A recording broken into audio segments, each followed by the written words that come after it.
भाविकांचं श्रद्धास्थान असणाऱ्या आळंदीतील संत ज्ञानेश्वर महाराजांच्या मंदिरात चोरी झालेली आहे। देवस्थाननं ज्या व्यक्तीला कामावर नेमलेलं नाहीये, मात्र ती अतिशय विश्वासू अशी सेवेकरी होती आणि त्यांनीच या दानपेटीवरती डल्ला मारलेला आहे। त्यामुळं देवस्थानवरतीही अनेक प्रश्न उपस्थित झाले आणि आळंदी ग्रामस्थांनी सुद्धा देवस्थानच्या अनुषंगाने काही प्रश्न उपस्थित केले। एक बैठक देवस्थान आणि ग्रामस्थांचीही पार पडलेली आहे। आत्ता आपल्यासोबत विश्वस्त आणि आळंदीचे ग्रामस्थ आहेत।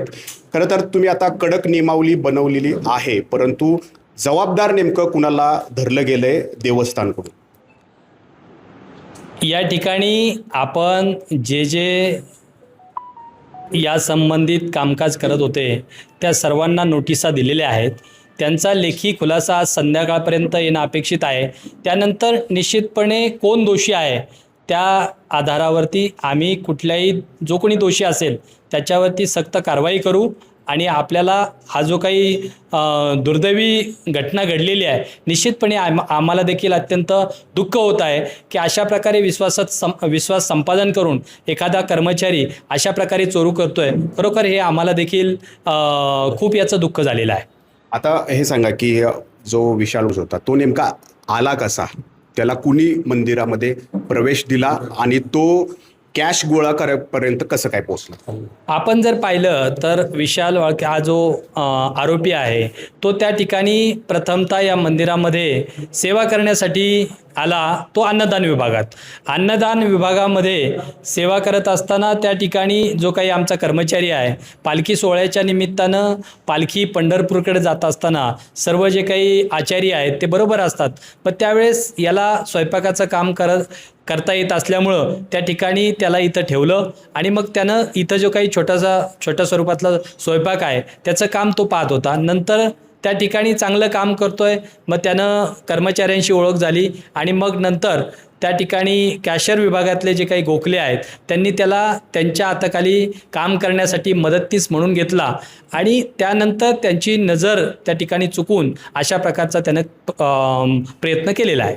शिफारस नेमकी कोणी केली ज्या वेळेला तो भोजनालयात काम करत होता किंवा कॅशियरच्या ठिकाणी तो काम करत होता? त्याच्या बाबतीत कोणीही शिफारस केलेली नाही। त्या संबंधी आम्ही लेखी खुलासा जे काही लेखापाल आहेत त्यांच्याकडून मागवलेला आहे की आपण कुठल्या आधारावर त्याला मदतनीस म्हणून कामाला घेतलेला आहे। आता या चोरट्या सेवेकरीनं कुणाकुणावरती विश्वास संपादन केलेला होता? नाही, ज्यावेळेस तो संस्थांमध्ये काम करतो त्यावेळेस प्रत्येक कर्मचारी ह्या अन्नदान विभागामध्ये कामासाठी जात असतो, प्रसादासाठी जात असतो, पण त्यावेळेस प्रत्येकाशी त्या ठिकाणी त्याचं बोलणं चालणं चांगलं होतं आणि त्याच्यामुळं त्यानं त्या ठिकाणी सर्वांचा विश्वास संपादन केला। असा विशिष्ट सर्वांमध्ये कोण कोण येतं? नाही, म्हणजे कर्मचारी जे त्या ठिकाणी जात होते किंवा काम करत होते त्या सर्वांच्यावरती तो चांगलं बोलत होता, त्याच्यामुळे सर्वांना त्याचा स्वभाव चांगला वाटत होता। देवस्थानमधले कोण कोण आहेत ज्यांचा विश्वास त्याच्यावरती?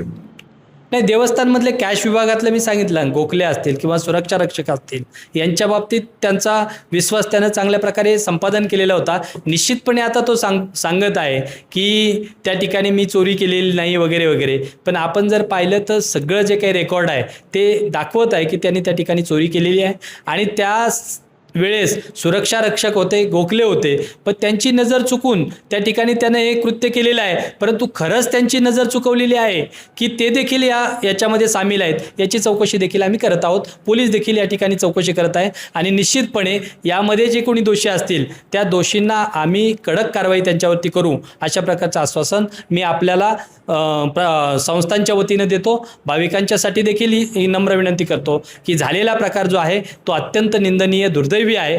यामध्ये जे कोणी दोषी असतील त्यांच्यावर संस्थान निश्चितपणे कठोर कारवाई करेल।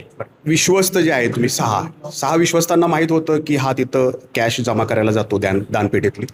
या संदर्भात कल्पना नव्हती, परंतु आम्ही या संदर्भातला जो काही लेखी खुलासा आहे तो लेखापालाकडून घेत आहोत। विश्वस्तांनी का माहिती नाही घेतली? का गरज नाही वाटली विश्वस्तांना ही माहिती घ्यायची? नाही, माहिती घेतली नाही म्हणजे असं नाही, माहिती घेतली नाही म्हणजे शेवटी आपण कोणाला विचारत असतो, त्या विभागातील जो काही प्रमुख आहे त्या विभागातल्या प्रमुखाला त्या संबंधितल्या काही जरी अडचणी असतील किंवा कामकाज संदर्भातलाही असेल, कॅशचा पैशाचा व्यवहार आहे हा, पैशाच्या ठिकाणी विश्वासूच माणसं ठेवली जातात, त्यांची नेमणूक केली जाते, मग हा जो सेवेकरी आहे जो तिथं चोरी करत होता, हे विश्वासतांना माहीत होतं का तो 5 महिन्यापासून तिथं हे पैशाची रोकड जमा करतो? नाही, तशा संदर्भात माहिती नव्हती. मग विश्वस्तांची काही जबाबदारी नव्हती याबद्दलची? नाही, मी सांगितलं ना आम्ही की या संदर्भात जे काही मुख्य लेखापाल आहेत, रोखपाल आहेत, त्यांच्याकडे आम्ही या प्रकरणामध्ये त्यांचं सविस्तर जे काय लेखी खुलासा मागवलेला आहे आणि निश्चितपणे त्यांनी लेखी खुलासा दिल्यानंतर त्यांच्यावर कठोर अशी कारवाई केली जाईल. बरं, आता हा जो सेवेकरी होता विशाल, त्याला किती पगार आपल्याकडून दिला जातो?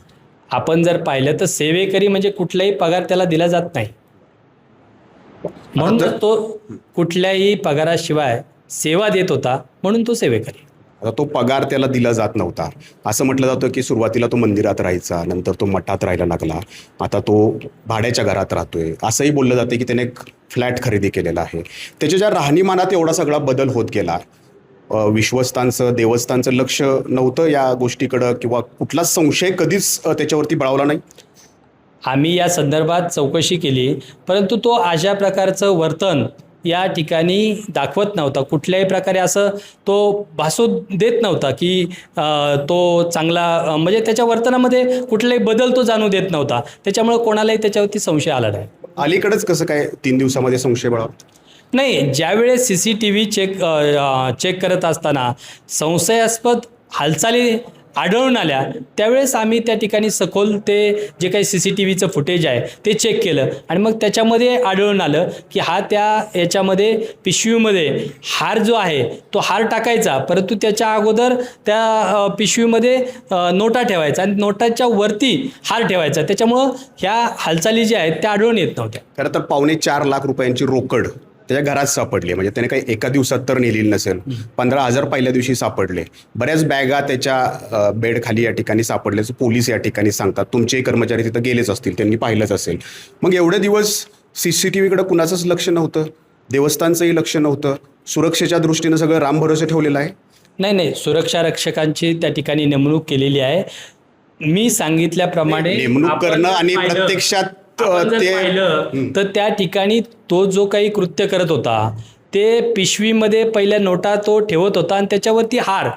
त्याच्यामुळं ते जो काही आमचा रोखपाल आहे त्याच्या देखील लक्षात येत नव्हतं, किंवा CCTV जे पाहत आहेत त्यांच्या देखील लक्षात येत नव्हतं. पण ज्यावेळेस त्या ठिकाणी हालचाली संशयास्पद दिसून आल्या, आढळून आल्या, मग आम्ही त्याच्यावरती 4-4 वेळा त्या पाहिल्या. मग लक्षात आलं की या ठिकाणी ते निश्चितपणे तो पैसे काहीतरी आतमध्ये ठेवतोय आणि मग हार त्याच्यावरती टाकतोय. आणि मग सुरक्षा रक्षकाला देखील वाटत होतं की हाराची पिशवी वरती हार आहे, मग त्याच्यामुळे त्याला अडवलं जात नव्हतं. खरं तर हे सगळे ग्रामस्थ आत्ता येत आहेत. त्यांचा संशय होता की देवस्थानचं पण कुणीतरी यामध्ये आहे का?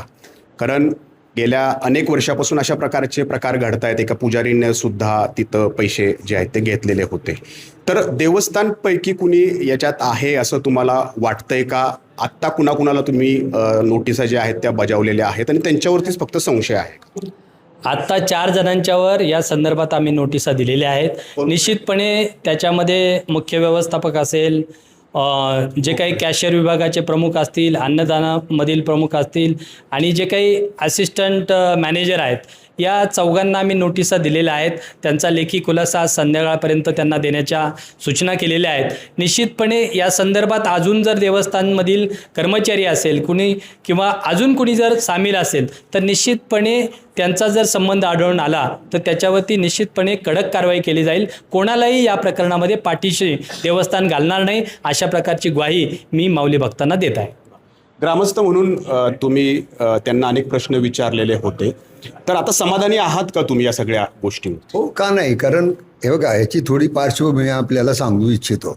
जेव्हा देवस्थानवर विश्वस्त कमिटीची निवड व्हायची होती तेव्हा आम्ही सगळ्यांनी, अख्ख्या ग्रामस्थांनी, म्हणजे कोणाचं नाव न घेता हे सांगणं गरजेचं म्हणून फार मोठं आंदोलन केलं की स्थानिक विश्वस्त घ्यावेत. त्या मागणीला यश आलं. त्याप्रमाणे आमचे चैतन्य महाराज कबीर असतील, पुरुषोत्तम महाराज पाटील असतील, ह्या दोघांना आळंदीकर ग्रामस्थांच्या वतीने इथं विश्वस्त म्हणून घेण्यात आलं. आणि ते घेतल्यानंतर आम्हाला आज आम्ही खरोखर समाधानी आहोत. आमच्या कोणत्याही गोष्टीची ते दखल ताबडतोब घेतात.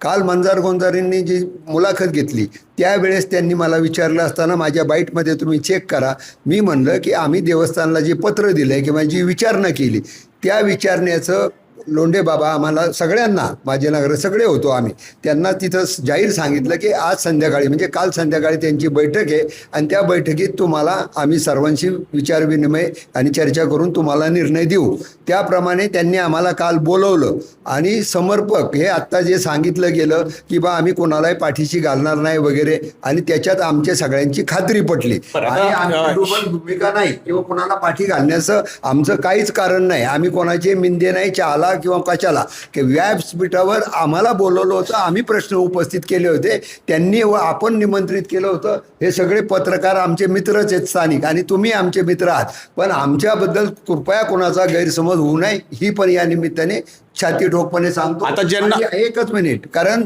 पूर्वी अशा चोऱ्या माऱ्या पुष्कळ झालेल्या आहेत, त्याचा एवढ्या पद्धतीने ह्यांनी लगेच हे विश्वस्त ज्याचे स्थानिक घेतलेले त्यांनी लगेच कंप्लेंट दिली आणि लगेच त्याची दखल झाली म्हणून हे इथपर्यंत आलं. नाही तर हे तसंच दडपलं गेलं असतं. कोल्हापूरचे पाटील आणि अकलूजचे देशपांडे यांनी सुद्धा कार्तिकी वारीत चोरी केलेली आहे.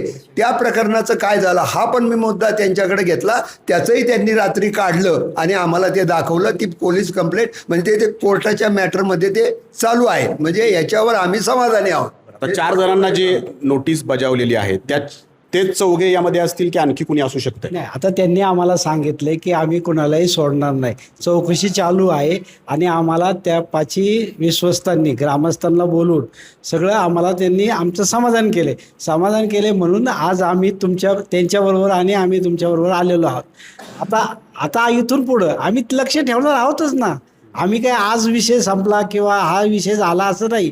आम्ही इथून पुढे ज्या ठिकाणी आम्हाला हे सापडेल की क्ल्यू सापडेल की बाबा याच्यात कोण इन्व्हॉल्व आहेत, काय आहेत, कसं आहे, हे सुद्धा आम्ही संस्थांच्या प्रमुख विश्वस्तांना, आमच्या स्थानिक विश्वस्तांना नक्की सांगू. आणि आम्हाला गॅरंटी आहे आम्ही जे स्थानिक विश्वस्त दिलेले आहेत ते आम्हाला निश्चितच योग्य माहिती देतील आणि निश्चितच या मुळापर्यंत ते जातील याबद्दल आमच्या मनात आता काही शंका नाही. तर ज्या विश्वासू सेवेकऱ्यांनी या दानपेटीवरती डल्ला मारला तो त्या ठिकाणी काम करत होता याची कल्पनाच विश्वस्तांना नव्हती, ही आश्चर्याची बाब आहे. आता तरी किमान विश्वस्त जी चौकशी लावलेली आहे त्यातून जे दोषी यामध्ये आहेत त्यांच्यावरती कठोर कारवाई करतील आणि भविष्यात अशा प्रकारचा कोणताही गैरकारभार या देवस्थानमध्ये होणार नाही, या मंदिरामध्ये होणार नाही अशी अपेक्षा वारकरी संप्रदाय बाळगून आहे. कॅमेरामॅन शैलेश जाधवसह नाजिम मुल्ला, ABP माझा, आळंदी, पुणे. ABP माझा, उघडा डोळे बघा नीट.